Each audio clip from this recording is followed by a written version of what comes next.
Hello and welcome. To solve this equation for real values of x, you do not need to expand.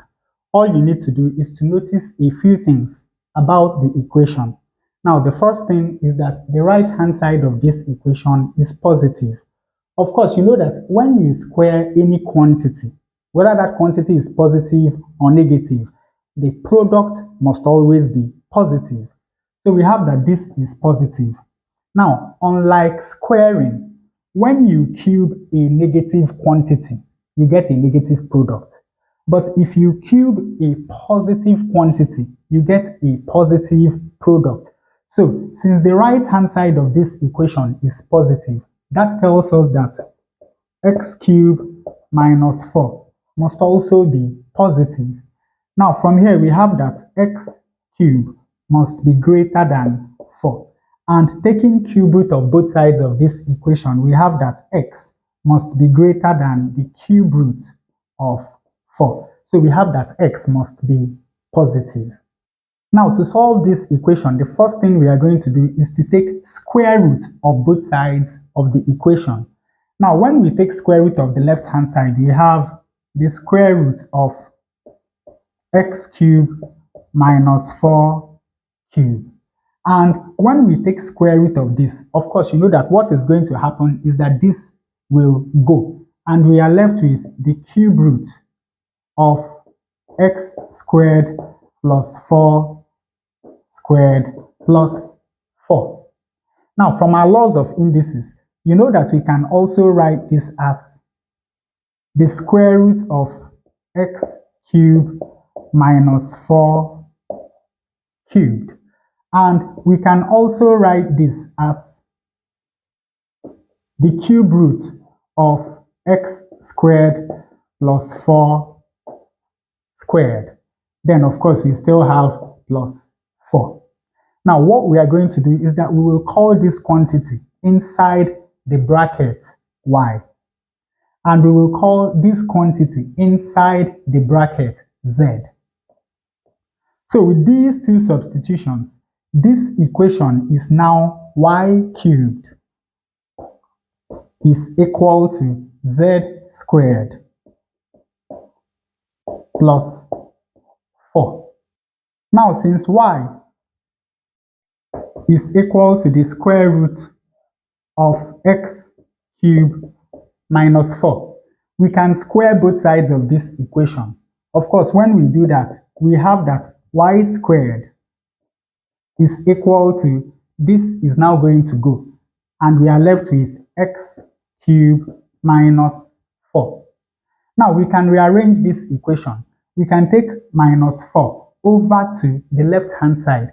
When we do that, then this equation is going to be x cubed is equal to y squared plus 4. And finally, since z is equal to the cube root of x squared plus 4, we can cube both sides of this equation. When we do that, we have that z cubed is equal to, of course, when you cube this, then this is going to go, and we are left with x squared plus 4. So we have z cubed is equal to x squared plus 4. And now from the original equation, we have a system of 3 equations that are symmetric. And by the way, from these two substitutions, it's very easy to see that both y and z are also positive, just like x.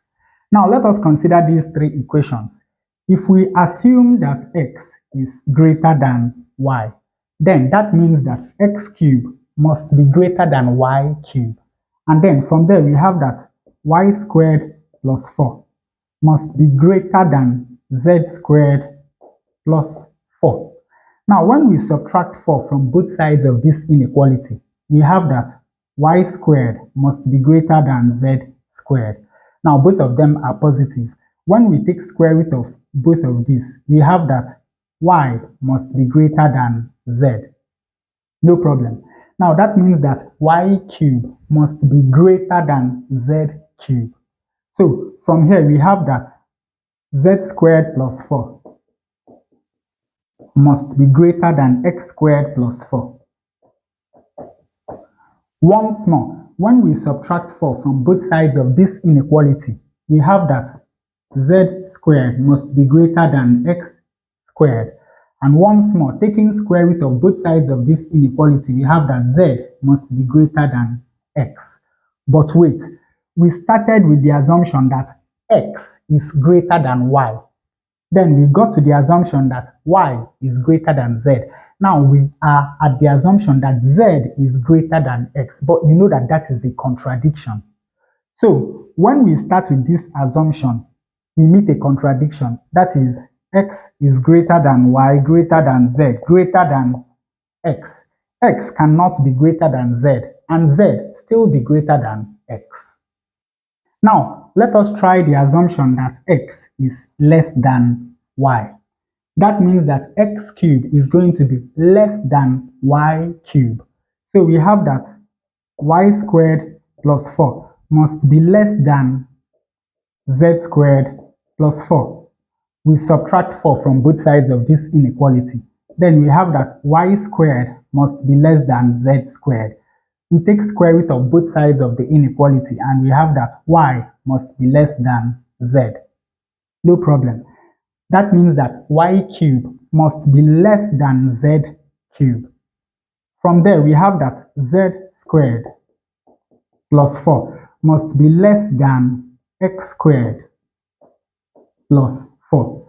Once more, we subtract 4 from both sides of this inequality.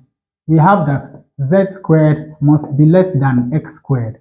Taking square root of both sides of this inequality, we have that z must be less than x. Once more, we hit a contradiction. We started with x must be less than y. Then we got to y must be less than z. Now we are at z must be less than x. X less than z less than x. That is a contradiction. Now, since we hit a contradiction here, and also we hit a contradiction when we assume that x is greater than y, then it is safe to assume that the only way that this equation, this system of equations can be possible is if x is equal to y equal to z. So with this conclusion, we can now replace both y and z with x. When we do that here, we have that x is equal to the square root of x cubed minus 4. When we square both sides of this equation, we have that x squared is equal to x cubed minus 4. Rearranging this equation, we have that x cubed minus x squared minus 4 is equal to 0. Now we can break minus 4 up into minus 8 plus 4. Of course, you know that minus 8 plus 4 is going to give us minus 4. When we do that, now we have this equation as x cubed minus 8 minus x squared plus 4 is equal to 0. Now, if we rearrange this equation, we have x cubed minus 8 minus x squared minus 4 is equal to 0. Now, notice that 8 is 2 cubed and 4 is 2 squared. So we can write this equation as x cubed minus 2 cubed minus x squared minus 2 squared is equal to 0. Now here we have the difference of 2 cubes and here we have the difference of 2 squares. Now to factorize this, we have x minus 2 multiplied by x squared plus 2 times x plus 2 squared, which of course is 4. Now we have minus. We can factorize the difference of 2 squares as x minus 2 multiplied by x plus 2. And of course, this is equal to 0. Now, when you look at these two terms, you're going to see a common factor, x minus 2. So we can factorize that. We have x minus 2 into. Now, when we divide this by x minus 2, of course, we are left with x squared plus 2x plus 4 minus. When we divide this by x minus 2, we are left with x, then minus 2, and this is equal to 0. So here we have x minus 2 multiplied by x squared. 2x minus x is minus x, or rather plus x. Yes, 2x minus x is plus x, and 4 minus 2 is 2, and this is equal to 0.